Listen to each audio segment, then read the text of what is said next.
tout le monde a son lieu de vacances favori.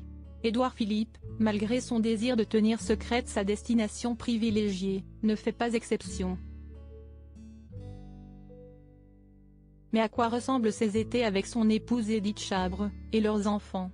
Depuis de nombreuses années, l'ancien Premier ministre français se rend en Italie, en famille, pour profiter d'une pause estivale.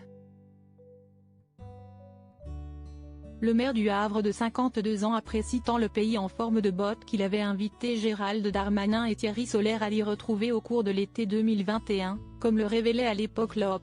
Édouard et ses copains se plaisent là-bas, loin du tout Paris et des regards indiscrets, entre farniente et dolce vita, dans cette péninsule où il a depuis longtemps ses habitudes, pouvait-on lire dans le magazine d'actualité.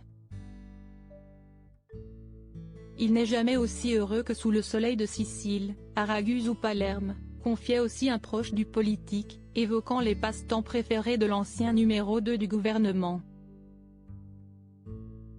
Il peut contempler les splendeurs de la chapelle palatine, relire la San Felice de Dumas, se ressourcer sur l'une de ces petites plages qu'il connaît déjà ou apprécier un Colomba Platino, ce petit blanc couleur jaune paille dont il dit le plus grand bien, énumérait alors la même source, bien informé.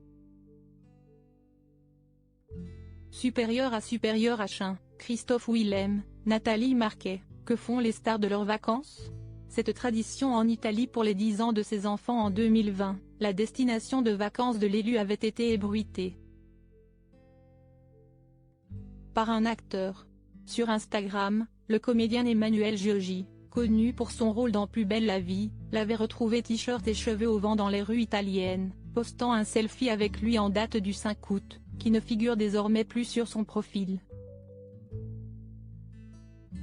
Eh bah je peux vous dire que, on ne partage peut-être pas les mêmes idées, mais mon ressenti était vrai. Édouard Philippe a sans doute l'air d'une personne honnête et bien intègre, avait ainsi affirmé l'interprète de Francesco Ibaldi en légende.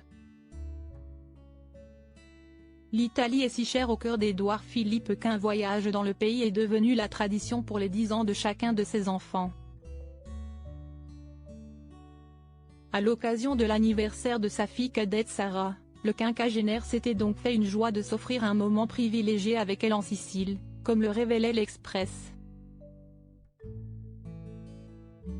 Comme il l'avait fait pour Anatole et Léonard, ses deux aînés, l'ancien bras droit d'Emmanuel Macron avait préparé un séjour aux Petits Oignons. Il loue une voiture et descend dans le sud chez son ami Frédéric Mion, le directeur de Sciences Po, jusqu'en 2021, note de la rédaction. Enchaîne avec un tour de la Sicile en Fiat 500, seul avec sa fille.